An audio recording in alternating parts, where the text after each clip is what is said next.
रात के सन्नाटे में घड़ी की सुइयां 2:10 बजा रही थीं। उत्तराखंड की ऊंची पहाड़ियों के बीच एक घुमावदार और सुनसान सड़क पर सन्नाटा पसरा हुआ था। दिल्ली की एक प्राइवेट कंपनी में काम करने वाली 26 वर्षीय मीरा अपनी कार में अकेली सफर कर रही थी। थकावट आंखों में थी, लेकिन घर जल्दी पहुंचने की जल्दी उससे भी बड़ी थी। इसी जल्दी में उसने एक गलती कर दी। उसने गूगल मैप्स पर दिखने वाला एक शॉर्टकट रास्ता चुन लिया। उसे क्या पता था कि ये छोटा रास्ता उसकी जिंदगी चारों तरफ घना जंगल था और पहाड़ियों के बीच सड़क सांप की तरह मुड़ रही थी। धीरे धीरे मोबाइल का नेटवर्क गायब होने लगा। मीरा ने खुद को तसल्ली देते हुए बुदबुदाया, बस आधा घंटा और, फिर मुख्य सड़क आ जाएगी। तभी अचानक धड़ाम, एक अंधेरे मोड़ पर कार का टायर कीचड़ और मलबे पर फिसल गया। मीरा को ब्रेक दबाने का मौका तक नहीं मिला। कार अनियंत्रित होकर सड़क से नीचे की ओर गोता लगा गई। चीखों और टकराते लोहे की आवाजों के बीच कार कई बार पलटी और अंततः एक गहरी खाई में पत्थरों और पेड़ों के बीच जाकर फंस गई। खौफनाक खामोशी और संघर्ष।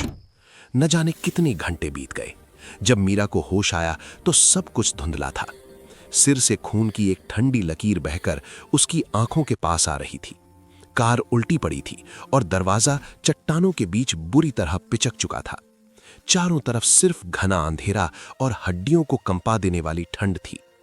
उसने कांपते हाथों से अपना मोबाइल निकाला। नेटवर्क शून्य, नो नेटवर्क। बैटरी 38%। डर के मारे उसका गला सूख गया।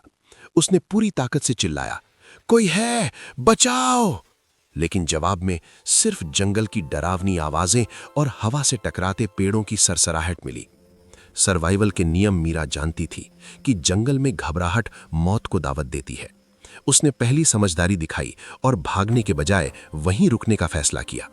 उसने कार से एक जैकेट, पानी की बोतल और कुछ चॉकलेट्स निकाली। सूखी लकड़ियों और पत्थरों से एक छोटा सा घेरा बनाया। रात लंबी थी। झाड़ियों में होने वाली हर खर्र की आवाज उसके दिल की धड़कन बढ़ा देती थी।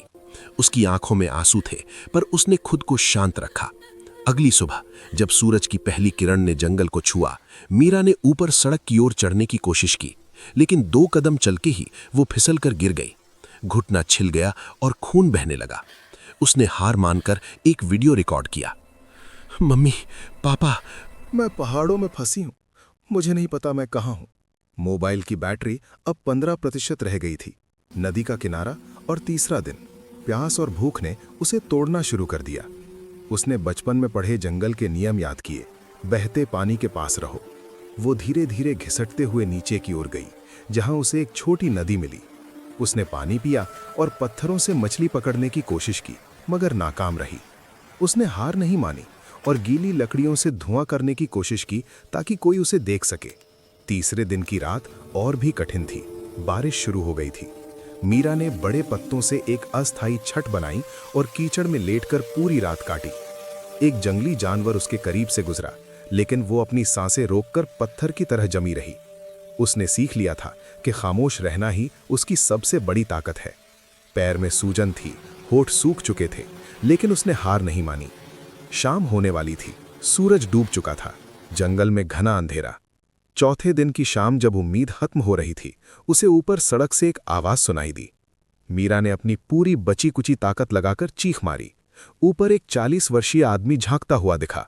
मीरा को लगा भगवान मिल गया, लेकिन उस आदमी की नजर मीरा के घावों पर नहीं, बल्कि उसकी कार और सामान पर थी। खाई के ऊपर खड़ा हुआ मीरा को देखते हुए जोर से बोला, उठा, अपना हाथ दो। मीरा लेटी हुई अपनी थकी आंखें खोलती है। धुंधला सा उसे वो आदमी एक उम्मीद की तरह दिखता है। तभी उसने ठंडे लहजे में पूछा, तुम अकेली हो? मीरा को कुछ अजीब लगा, पर उसने उम्मीद में कहा, हाँ, प्लीज मदद कीजिए। वो आदमी मुस्कुराया और बोला, रात होने वाली है, सुबह देखेंगे। और वो वापस चला गया। मीरा का दिल बैठ गया। उसे समझ आ गया कि वो मदद करने नहीं, बल्कि मौके का फायदा उठाने आया था। उस रात उसने पत्थरों पर जमी ओस से अपनी जीभ तर की और जागती रही। अगली सुबह वो आदमी फिर आया। उसने ऊपर से हाथ बढ़ाया और कहा, हाथ पकड़ो, ऊपर खींचता हूं। जैसे ही मीरा ने हाथ बढ़ाया और थोड़ी ऊपर चढ़ी, उस आदमी ने जानबूझकर अपनी पकड़ ढीली कर दी। मीरा नीचे कीचड़ में गिरी। उस पल मीरा को समझ आया कि ये कोई हादसा नहीं, वो उसे और घायल कर असहाय बनाना चाहता था। जब वो फिर से नीचे आया, मीरा तैयार थी। उसने एक भारी पत्थर उठाया और पूरी ताकत से उसके हाथ पर दे मारा। वो आदमी दर्द से चिल्ला उठा। उसी समय ऊपर आसमान में एक गूंज सुनाई दी, हेलीकॉप्टर। मीरा ने तुरंत कार का टूटा हुआ शीशा उठाया और धूप की रोशनी को परावर्तित यानी रिफ्लेक्ट करके सिग्नल देना शुरू किया। रेस्क्यू टीम ने चमक देख ली। टीम नीचे उतरी। मीरा बेहोश हो चुकी थी। जब मीरा की आंख खुली, वो अस्पताल में थी। पुलिस ने उस आदमी को गिरफ्तार कर लिया। जांच में पता चला कि वो एक शातिर अपराधी था जो दुर्घटनाग्रस्त लोगों को मदद के बहाने लूटता था। मीरा आज सुरक्षित है, लेकिन वो एक ही बात कहती है, पहाड़, जंगल या अंधेरा डरावना नहीं होता।